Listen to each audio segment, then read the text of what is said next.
नमस्कार साथियों, बहुत बहुत स्वागत है आप सभी का गवर्नमेंट एजुकेशन में। मेरा नाम है जितेंद्र, आप सभी का स्वागत करता हूं। तो दोस्तों, जो लोग काफ़ी विद्यार्थियों के कमेंट आ रहे थे कि आईटी ऑपरेटर की जॉब प्रोफाइल है, कितनी क्या सैलरी है, क्या स्कोप है आगे, इसमें डिपार्टमेंटली एग्जाम होते हैं, आप कहाँ तक जो है वो अपना और करियर बढ़ा सकते हो इस फील्ड में, आईटी ऑपरेटर से लेके नहीं और आगे की जितनी भी चीज़ें रहती हैं। तो इन सब के बारे में आपको इस वीडियो में आपको बताने वाला हूँ। आईटी ऑपरेटर नाम थोड़ा आपको अजीब लगेगा, लेकिन आईटी ऑपरेटर की जो जॉब प्रोफाइल है वो बहुत शानदार रहने वाली है। और इसका ग्रेड पे भी आपको पता है 2400 ग्रेड पे की है। बाकी की जितनी भी जॉब कहा जाए पोस्ट हैं, जैसे कि असिस्टेंट ग्रेड 3 हो गई, जो खासकर मैं बात कर रहा हूँ जिसमें 12th सीपीसीटी और कंप्यूटर का डिप्लोमा डिग्री मांगा जाता है, उन सब की पोस्टों की बात कर रहा हूँ। ठीक है, बाकी के तो लाइब्रेरियन वो सब प्रोफाइल चीज़ें जो है वो अलग हो जाती हैं, क्वालिफिकेशन अलग हो जाती है। तो जिसमें कंप्यूटर 12th सीपीसीटी मांगा जाता है, तो इसमें असिस्टेंट ग्रेड 3 की होती हैं, आईटी ऑपरेटर की होती हैं। तो असिस्टेंट ग्रेड 3 और आईटी ऑपरेटर में बहुत अंतर रहता है। आप सोचो कि असिस्टेंट ग्रेड 3 है और आईटी ऑपरेटर, दोनों में सेम ही क्वालिफिकेशन है, तो सेम ही प्रोफाइल रहती है। नहीं, ऐसा नहीं है, बहुत अंतर देखने को मिलता है। फिलहाल मैं आपको आईटी ऑपरेटर के बारे में बताऊंगा। ठीक है, आईटी ऑपरेटर मेनली जो है वो टेक्निकल आपका जो है वो जॉब रहने वाली है, टेक्निकल प्रोफाइल रहने वाली है।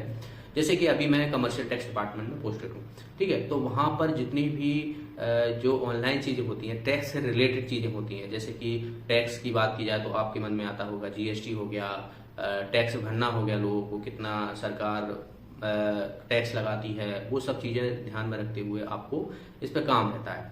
आपको जितने भी आपके जो अधिकारी होंगे, यहाँ पर आप पोस्टेड होंगे तो आपके ऊपर अधिकारी होंगे, जैसे कि जीएसटी इंस्पेक्टर हो गए और जो अन्य जो रहते हैं टैक्स ऑफिसर हो गए। ठीक है, स्टेट टैक्स ऑफिसर हो गए, तो वो अधिकारी रहते हैं यहाँ पे। तो उन्हीं के अंडर जो है वो आपको काम रहता है। आपको पहले सिखाया जाएगा जो पहले से ही आईटी ऑपरेटर हैं, ठीक है ना। तो अब वो मान लो उनका प्रमोशन हो गया तो वो टीए बन जाते हैं, कोई जीएसटी इंस्पेक्टर बन जाता है, तो वो आईटी ऑपरेटर से ही जो है वो शुरू होता है। तो प्रमोशन की बात की जाए, देखिए सबसे पहले मैं प्रमोशन की बात करूंगा, एक एक चीजें हम देख लेंगे जिससे आपको अलग अलग चीजें नहीं। तो जैसे कि डिपार्टमेंटली एग्जाम होते हैं, तो अभी पिछले टाइम ही जो है वो एग्जाम हुआ था, तो जो पहले आईटी ऑपरेटर थे अब वो टीए बन चुके हैं, यानी टैक्स असिस्टेंट बन चुके हैं, इनकी शायद 3600 ग्रेड पे रहती है, तो ग्रेड पे भी बढ़ जाता है।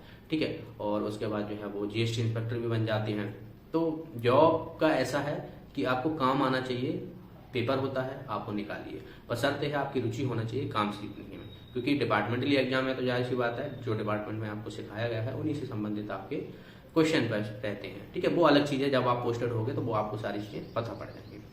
ठीक है, अब जो हमारी जो जॉब प्रोफाइल है उसमें मैं ऑलरेडी आपको बता चुका हूँ टेक्निकल चीज़ें, ये क्लरिकल जॉब नहीं है। जैसे कि असिस्टेंट ग्रेड 3 होगी, वो असिस्ट करने के लिए होती है भाई, कोई भी लेटर टाइप करना हो और अन्य चीज़ें हैं, कोई डेटा हो गया, वो सब चीज़ें जो है वो असिस्टेंट ग्रेड 3 के मेनली जो है वो उसमें देखने को मिलता है।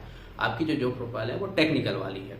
ठीक है, आपको काम करने में ही एक अच्छा लगेगा कि हाँ मैं कुछ काम कर रहा हूँ, तो टेक्निकल चीज़ है।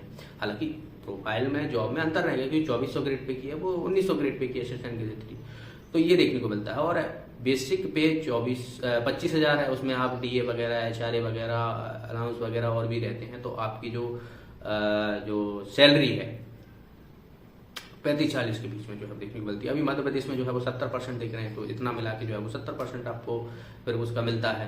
अब ये कब तक चलेगा वो तो देखते हैं, लेकिन अगर आपको 100% सैलरी मिलती है तो इनफ है, बाकियों के मुकाबले अच्छी खासी सैलरी आपको मिल जाती है और आपको भी अच्छा लगेगा कि हाँ जॉब है, मतलब ऐसा है, और आपको काम करने में भी जो है वो अच्छा लगेगा। ठीक है, बाकी प्रमोशन डिपार्टमेंटली एग्जाम हो तब आप रिपोर्ट कर लो, बाकी आप और कुछ पढ़ना चाहते हो तो साथ में और कुछ भी पढ़ सकते हो, अपनी तैयारी भी कर सकते हो, क्योंकि टाइम इनफ रहता है, वर्कलोड उतना कुछ रहता नहीं है इसमें, आपको ज़्यादा काम देखने को नहीं मिलेगा।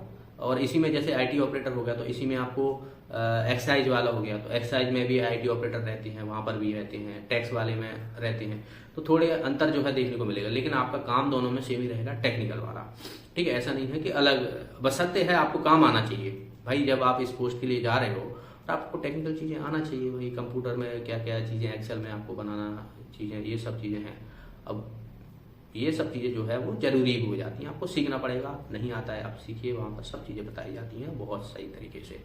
ओके, तो ये जो है वो आईटी ऑपरेटर का मेनली जो है वो काम रहता है। अगर आपको फिर भी कोई डाउट है तो आप कमेंट बॉक्स में पूछ सकते हो मुझसे, ठीक है। चैनल पे नए हो चैनल को जरूर सब्सक्राइब कर लेना। जो भी अभी तैयारी कर रहे हैं, आपके पास 25 दिन, आप मान के चलिए आपके पास 25 दिन बचे हुए हैं। इन 25 दिनों में आपको अच्छे से तैयारी करना है, नेगेटिव थिंकिंग को दूर रखते हुए अपनी तैयारी को आगे बढ़ाना है। टेस्ट आप दे रहे हो, क्वेश्चन आप लगा रहे हो, कहीं से भी आप लगाओ, आपसे गलत हो रहे हैं, कहाँ क्यों कैसे गलत हो रहे हैं, उसका एनालिसिस करना बहुत ज़रूरी है। क्योंकि आप एनालिसिस नहीं करते हो, आप लगाते जाते हो, तो फिर वो इम्प्रूवमेंट देखने को नहीं मिलता है। कई लोग पूछते हैं कि सर मेरे इतने मार्क्स आ रहे हैं 70-75 के, उसके आगे बढ़ ही नहीं रहे हैं। तो भाई जो क्वेश्चन गलत हो रहे हैं आपके, मान लो 75 क्वेश्चन आप सही कर रहे हो, 25 क्वेश्चन जो गलत हो रहे हैं वो कहाँ पर, किस सब्जेक्ट में गलत हो रहे हैं। ऑलरेडी मैंने इस पर जो सब्जेक्ट वाइज किन किन पर फोकस करना चाहिए आपको सब्जेक्ट पर, वो उस पर ऑलरेडी मैं वीडियो बना चुका हूँ, तो वो आप देख लीजिएगा, वो हेल्पफुल रहेगा।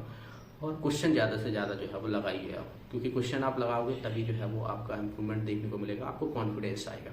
ओके, तो मिलते हैं नेक्स्ट वीडियो में। बाकी कोई भी डाउट है कमेंट बॉक्स में पूछ सकते हो। चैनल पे नए हो चैनल को जरूर सब्सक्राइब कर लेना। तब तक के लिए बहुत बहुत धन्यवाद।